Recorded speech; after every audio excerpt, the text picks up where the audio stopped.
Hello mga kasangkap sarap! Almusal time, kaya naman ay magluluto tayo ng Lucky Me Chicken Noodles.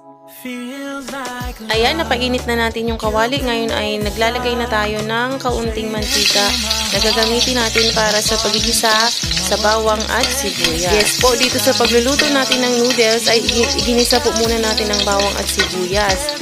Pero pwede din naman pong hindi na, diretso na po sa pagluluto ng noodles ng walang gulay. Gusto lang din talaga natin na may gulay din yung ating noodles. Masarap nga kung may kaunting chicken breast. Ayan, natapos na tayong magisa at ngayon ay ilalagay na natin ang sayote. Perfect combination po kasi ang sayote sa chicken noodles.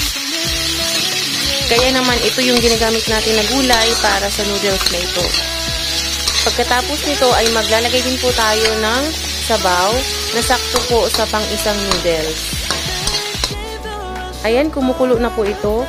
Sorry guys, hindi ko na pala nakuhanin yung paglalagay ko ng tubig. Medyo malambot na rin yung gulay, kaya pwede na natin ilagay ang noodles. Ayan, ilalagay na rin natin ang seasoning ng noodles. Ayan, yung sabaw niyan, tama lang sa pang-isang noodles. Yung seasoning niya, yun na rin yung pang-timpla natin. Hindi na tayo maglalagay ng kung ano-ano pa dyan. O diba guys? Hindi lang basta noodles ang kakainin natin, kundi meron din itong gulay. So, paghigip natin ng sabaw, meron din tayong mangungya na gulay. Luto na ito, kaya turn off na natin ang kalan.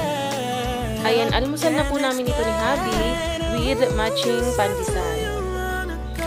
At ito na nga guys, ang ating Lucky Me Chicken Noodles with sayote. Disclaimer lang guys, hindi po ito sponsored ha.